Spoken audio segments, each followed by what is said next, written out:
नमस्कार साथियों, मैं आपका साथी doctor Anthony Raju, advocate supreme court. और आज मैं फिर एक ही वीडियो लेके आपके सामने आया हूं। और जैसा मैंने हमेशा कहा है कि मैं पॉक्सो के ऊपर काफी सारी वीडियो देने वाला हूं कि वो धाराएं होती क्या है, कैसे वो धारों पे सजा दी जाती है। इसके ऊपर मैं काफी काम कर रहा हूँ और काफी केस स्टडी भी कर रहा हूँ। तो मैंने सोचा कि मैं आपसे बात करूँ। बहुत सारी लैंडमार्क जजमेंट हाई कोर्ट और सुप्रीम कोर्ट की होती हैं जो पॉक्सो जैसे मामले में सुप्रीम कोर्ट सुनाती है, हाई कोर्ट सुनाती है। चाहे वो एक्यूटल हो, चाहे वो बरी हो, चाहे वो इंटरिम बेल हो, चाहे वो रेगुलर बेल हो, चाहे क्वेश्चन हो। तो इस पर बहुत सारी वीडियोस मैं बनाता रहता हूँ साथियों, और मैं उम्मीद करता हूँ कि ये वीडियो आपको जरूर पसंद आएंगी। और आज मैं फिर आपसे बात कर रहा हूँ पॉक्सो के बारे में।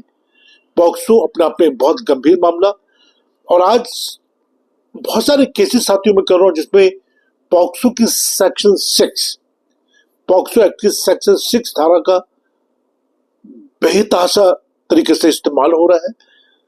और इसमें मैंने देखा है, जो कुछ केसेस में कर रहा हूं, मैं आज पुणे में हूं, तो कुछ केसेस मैंने देखे हैं कि जिसमें लड़की 15 साल या 16 साल की जो भी है, वो लड़के के साथ भाग जाती है। जब भागती है तो वो अपनी मर्जी से जाती है, और फिर माँ बाप जो वो किसी भी हालात में आईपीसी 363, आईपीसी 366 ए और पॉक्सो 6 जैसे मुकदमों का सहारा लेते हैं और एफआईआर दर्ज कर देते हैं। तो इससे क्या होता है कि लड़का अरेस्ट हो जाता है। और पॉक्सो 6 जो है, जो सेक्शन 6, वो अपने आप में बहुत गंभीर धारा है। तो इसमें भयंकर तरीके से सजा का प्रावधान भी है साथियों। और बस मैं आपसे गुजारिश जरूर करना चाहता हूं कि जो वीडियोस हैं ये बड़ी इंपॉर्टेंट वीडियो होती हैं, और कानून की जानकारी बहुत इंपॉर्टेंट हो, कानून के बारे में पता होना बहुत जरूरी हो। मेरा ये मानना है कि अगर उन बच्चों को ये पता हो कि हमारे दोनों के भागने से जो प्यार मोहब्बत में फंसे हैं, भागने से इस टाइप की धाराओं का उनको सामना करना पड़ेगा, तो मुझे नहीं लगता कि बच्चे ऐसी हरकत करेंगे। लेकिन वो ऐसी हरकत कर चुके होते हैं और उसका खामियाजा दोनों फैमिली को भुगतना पड़ता है। लड़की के माँ बाप जो होते हैं वो गंभीर आरोपों के तहत एफआईआर दर्ज करा देते हैं और लड़के को जेल हो जाती है, इवन सजा तक हो जाती है। बहुत सारे ऐसे केसेस कर रहा हूँ जिसमें लड़कों को सजा हो गई है। अब उस सजा को सस्पेंड करने के लिए, उस सजा को खत्म करने के लिए मैं बहुत सारे केसेस कर रहा हूँ, चाहे वो बिलासपुर हाई कोर्ट के हों, चाहे वो मुंबई हाई कोर्ट के हों, चाहे वो पटना हाई कोर्ट के हों, रांची हाई कोर्ट के हों।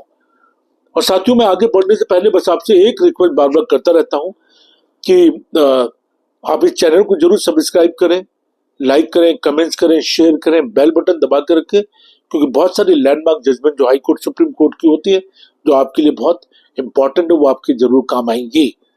तो प्लीज आप जरूर इस चीज को ध्यान रखें और चैनल को सब्सक्राइब करें, क्योंकि ये चैनल एक्सक्लूसिवली सिर्फ मैंने आपके लिए बनाया है।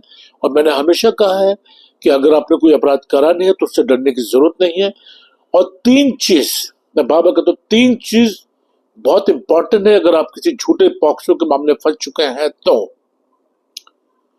उसमें सबसे पहला इंपॉर्टेंट काम होता है कि घबराना नहीं है। जब आपने कोई अपराध करा नहीं है तो डरने की तो बिल्कुल जरूरत है ही नहीं। खाकी वर्दी से बिल्कुल डरने की जरूरत नहीं है, मैं समझ सकता हूं आपकी हालत। और दूसरा, एक अच्छे वकील से आपने चर्चा करना, मशवरा करना है। मैं आपको ये बता दूं साथियों कि पॉक्सो एक ऐसा मामला है, एक ऐसा एक्ट है कि हर एडवोकेट, हर अधिवक्ता पॉक्सो के मामले हैंडल नहीं कर सकता। पॉक्सो अपने आप में बहुत गंभीर मामले हैं। इसमें चार्जशीट क्या कहती है, एफआईआर क्या कहती है, आपकी मटेरियल एविडेंस क्या कहते हैं, आपका मेडिकल क्या कहता है, बहुत सारी चीजों पे बड़ी गंभीरता से जो हमारे अधिवक्तागण हैं उनको तैयारी करनी पड़ती है।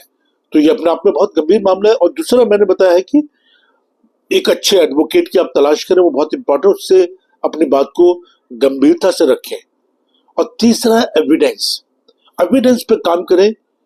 और क्योंकि एविडेंस अपने आप में बहुत इंपॉर्टेंट होता है। जैसे मैंने एक पटना का केस किया था जिसमें वो लड़की कह रही थी कि मैं रात को 10 बजे सरस्वती पूजा देख कर आ रही थी, रात को 10 बजे सरस्वती पूजा देख के आ रही थी। 164 के बारे में उसने नहीं बोला।